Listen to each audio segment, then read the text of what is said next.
you need to show people the version of yourself that you believe you can be. And it's not about faking it till you make it. For me, it's always an imitate until you become. And I think people think they really know me. And Correct. I do share a lot, actually. Then understand your personal brand is not your personal life. I feel like when we start our business, we start in our expert power, where it's like, I have this knowledge, I want to share it with the world. And maybe you're not too sure yet, like what angle to take as far as bringing in personal content and showing more of who you are as a person. So sharing your expertise is the easiest and safest way to go about building your personal brand. But then in the last couple of years, I've been experimenting with like, what else are people curious about? Welcome back to Seen, Known, Paid. I'm your host, Marina Gerges, and this is the podcast where I share the secrets of building your true to self, authentic personal brand and the mindset shifts that will help you feel lit up about your business, attract dream clients, and live life on your own terms vivaciously without the burnout. So, friends, today's episode is inspired by the number of times I have heard my own clients, friends, and you in the DMs asking about how can you share your authentic story and your life and put out your life as part of your personal brand without compromising your privacy, without compromising your authority, but also your boundaries and protecting yourself. If you follow me on Instagram, which by the way, if you don't, please go ahead and do. It's Vivaciously Marina. I share so much good stuff on stories, a lot of behind the scenes, a lot of personal things about my life and how I travel full time and what I do day in, day out, how I channel my offers and all of that good stuff. But one thing about me is that I don't feel like I'm overexposing myself. When I share, I feel safe as I do it. And this is really important as you're building and growing your personal brand as an authority, as someone who people are willing to pay a lot of money to work with. So that is why I'm bringing back one of my favorite episodes with the one and only Sina Port, who is a legend in the personal branding space. She has worked with Adidas. She has grown and exploded her account to 300,000 followers and growing, building a premium personal brand without overexposing herself. So I want you to grab your pen and paper because you're gonna be taking a lot of notes with me and Sina. So let's tune in. There are many people out there who feel like maybe there's no space for their voice, their personality, because what we see out there is people yelling into their microphone and like telling us what to do, the Tony Robbinsons of the world. So there's two types of people. There's the people that actually say, I'm fine putting my personal life out there, but I don't like to talk about my business because I don't want, evil eye. I don't want people to know how much I'm making, how well I'm doing, all these things. I feel like I'm bragging. And then there's the other part of people saying, I don't mind being professional on social media or putting my brand or business out there, but I don't want to share anything about my personal life. And I think first of all, you need to understand why is that? What is the reason you don't want to either put your success out there or your personal life? What's the reason? For me, a lot of it is privacy and people's opinions. So even in my personal life or when I meet people, even if I work with people one-on-one, if I work with businesses and I have colleagues that I work with, they don't necessarily know who I'm married to, where I live, what my parents are like, or what my personal situation is like. They know what I want them to know. And I feel like that gives me the control, the power to say, I put out there what I want people to see of me. And I feel like it really came from my upbringing. So my father, for instance, he did business with a lot of people internationally. But when he first started out, he was not successful at all. Like we grew up with very little money. And so when he went to business meetings to like close a deal, he needed to look a certain way that he needed to exude a social presence and a personal brand that wasn't necessarily true to the standard he was living. So I'll give you an example. he went to a meeting in Munich. So Munich is around 2 hours from the place that I grew up in. And he needs to go there to meet someone from Russia, like a very high individual in the business world. And the guy said, okay, after like weeks of saying, I don't have time to meet you, he's like, okay, just come to my hotel. I meet you at 7 a.m. Okay. And just book the same room that I have so we can meet in the lobby, right? And he looked at the hotel, obviously something that he couldn't afford. The room price for the night was the rent that we paid for the entire month. So he drove with the car, slept in the car, changed in the bathroom into his suit, and met him in the lobby acting like he just came out of his room.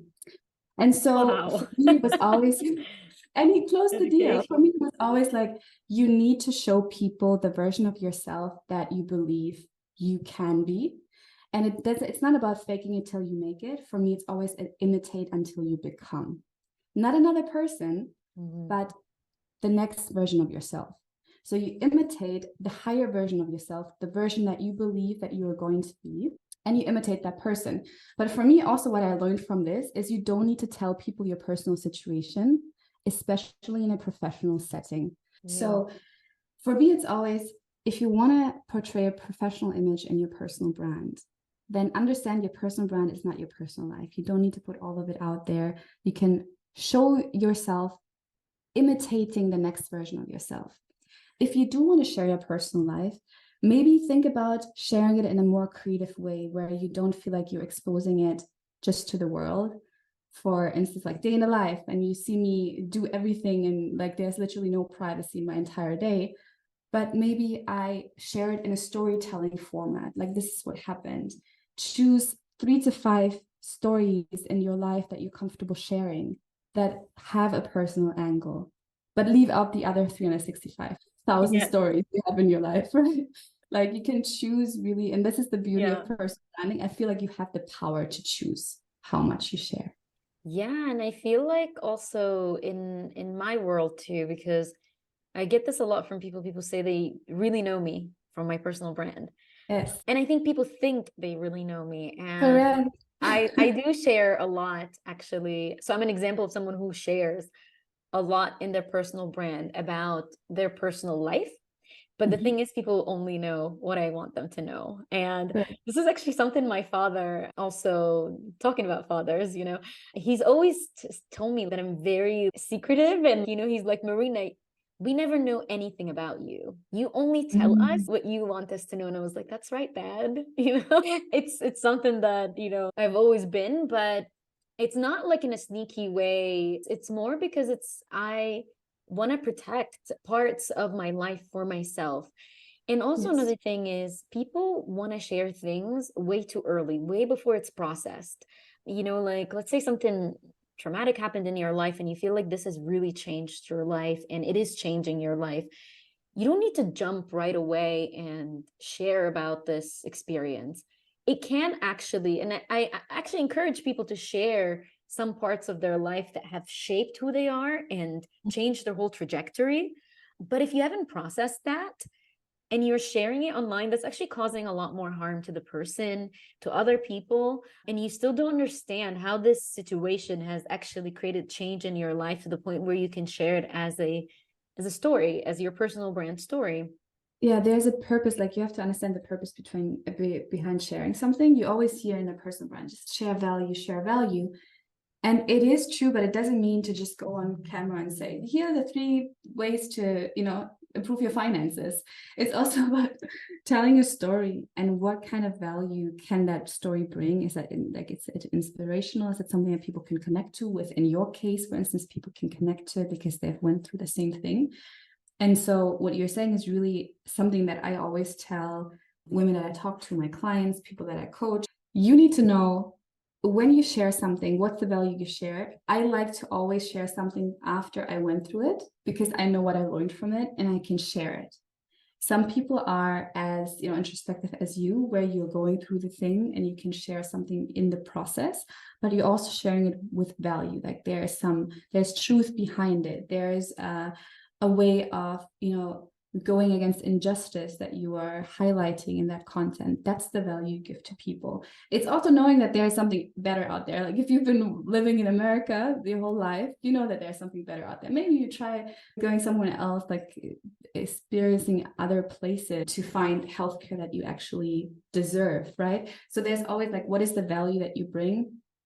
Because if you share trauma while it happens without actual like the knowing the purpose behind sharing it, then you're spreading negativity. Honestly, Yes. you're just making everyone feel your trauma with you. And although that might maybe alleviate some of the pain, doesn't really give any value to your audience.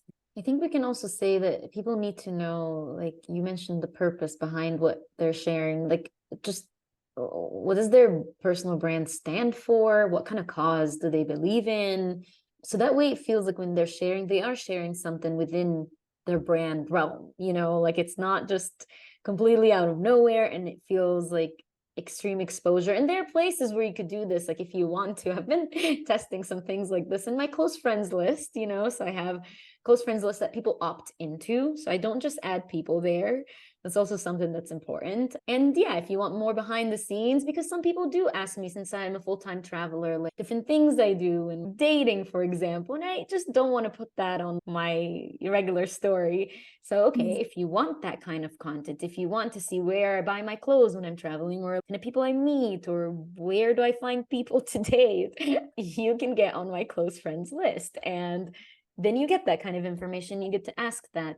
I love that you're testing those ideas to see, you know, maybe it does resonate with a wider audience. And eventually, maybe you do put it somewhere. Yeah, honestly, Sina, that has been what I've been doing a lot in the last 2 years in my business. I feel like I've just been putting things out there that maybe I don't normally share, because I feel like when we start our business, we start as like, you know, in our expert power, where it's like, I have this knowledge, I want to share it with the world, and maybe you're not too sure yet, like what angle to take as far as like bringing in personal content and showing more of who you are as a person. So sharing your expertise is the easiest and safest way to go about building your personal brand. But then in the last couple of years, I've been experimenting with like, what else are people curious about? What are people interested in? And I think that's the world of TikTok too, right? Where people are more curious about like, what do you do? How do you travel so much? And then they're like, oh, you have a business. Oh, you build brands. Ah, okay, that makes sense. You know, so now let's backtrack into what makes this human who they are and have gotten them to where they are in life. And it's also aspirational, right? When I see you travel the world, having that lifestyle, I wonder, how are you able to do this? You build a personal brand, you build a business. Maybe I'll, you know, get into one of your sessions and learn how to do it as well. So it's like this aspirational content that people can connect to. Don't fake it again. Like don't like rent a supercar just to show that you invest in your like scam. But and I honestly, that's something that my husband asked me the other day, and it's a business decision as well, but it's a lifestyle decision as well. How do you want to live your life through your personal brand? And I thought that's such an amazing question to ask. I do ask this theoretically, but I do now also always think, what do I want people to see? So for instance, if I vlog, right? I don't just vlog because I want to share my personal life. I vlog because when you vlog, you consciously want the day to be so special that it's vloggable. And I feel it's the same with your life. If you imagine what you want people to see of you, how you want people to remember you, and how, when you look back at your content, at your brand in 5-10 years, what do you want to see? Do you want to see yourself literally just waking up, drinking coffee, sitting on your laptop in your room, you know, having an existential crisis and taking a nap, scrolling through TikTok, going back to your laptop, trying to work again, and then going to sleep? Like, is that really what you want to see when you look back at your life? Or do you want to, you know, like go out in nature, maybe write something down that you're going to experience that weekend, then do it, and go out like to a coffee shop instead of just sitting in your place. Maybe you do want to save some money so you can go for a quick trip to like Portugal or Mexico and work there. And then while you're there, you have creative ideas for a new business idea. You make that business idea, like everything goes, it comes with the flow that you give it. So imagine what lifestyle you want to live and develop your personal brand through that lifestyle and develop your lifestyle through that personal brand, because you can. It's weird to say, but that's how rich people live. They spend on the lifestyle that they want. And if you spend as a business owner, those things are business expensive. If I go to Portugal, not just to sit on the beach or learn how to surf, but I actually meet another creator and do a project together. And maybe I pitch 10 companies to see if someone hires me for a workshop there, then I can expense that as a business person and as actually a business trip. And maybe that one time I try to do that becomes 10 times I can do that in another country, in another setting. Whatever lifestyle you want to live, build your business around it, build your brand around it. Instead of faking it, actually live it. That brings up a good point actually about, and I feel like people also who identify as introverts, this is what they say: I don't want to flex. And you probably hear that a lot. I hear it from a lot of my clients that I coach, and you probably do, especially from women. We don't want to show off that. And I think you briefly mentioned that earlier, that people who don't want to show off their success in business, like, and why? So there's different reasons why. There's evil eye. I don't want people to know how well I'm doing. Yes. And I feel like the other thing is fear that you're actually going to make it. I have a lot of women that are solopreneurs, and it's fine if you like that setting, it's fine. But a lot of women are solopreneurs because they are used to struggling. So they are used to doing everything by themselves, getting the clients by themselves, doing all the organization. They never had a assistant, because an assistant is like bougie, like it means you're making 100K a year. No, you can actually make less than that and still afford someone else organizing your stuff while you work on your business ideas. And I feel like a lot of times people are so used to being stuck in this, or they're so used to struggling, doing everything by themselves, that they keep doing it, and they keep organizing also their entire brand around, I'm doing it by myself and I'm a self-starter. Fine, you can be a self-starter, but you shouldn't be a self-finisher. Hope you've enjoyed this episode. I know there was a lot that me and Sina shared here that could help you show up within your authority and not overexposing yourself on Instagram, TikTok, and any social media platform. And here is my challenge to you. I want you this week, you have to promise me, you have to do it this week. You're gonna go on Instagram story, because I really think this is one of the greatest places to practice showing who you are and sharing more about your personal life within the scope that we've shared today, while protecting your privacy. So you're gonna go on Instagram stories this week, and you're going to pick something from your life. That could be a story about the way you grew up, about your mom, about your connection with your own body image, whatever it is. Think of something that relates to your brand, about dating. Could be anything really. I want you to select something that relates to the realm of your brand as a whole. And think about, as Sina mentioned, how do you want to be seen? Does this fit the higher version of yourself and how you want to be remembered? So it needs to check that box first. And then I want you to pick 2 points from that story that you are going to use as the lesson. Okay, so we're not sharing to share, but we're sharing to show and to tell people about who we are as humans so that they can find connection to us. So I want you to find the 2 points from that story. And then you're gonna go and give people a background on the story that you're gonna share. Why are you sharing the story today? Okay, and then give them the emotion, and then give them the lesson.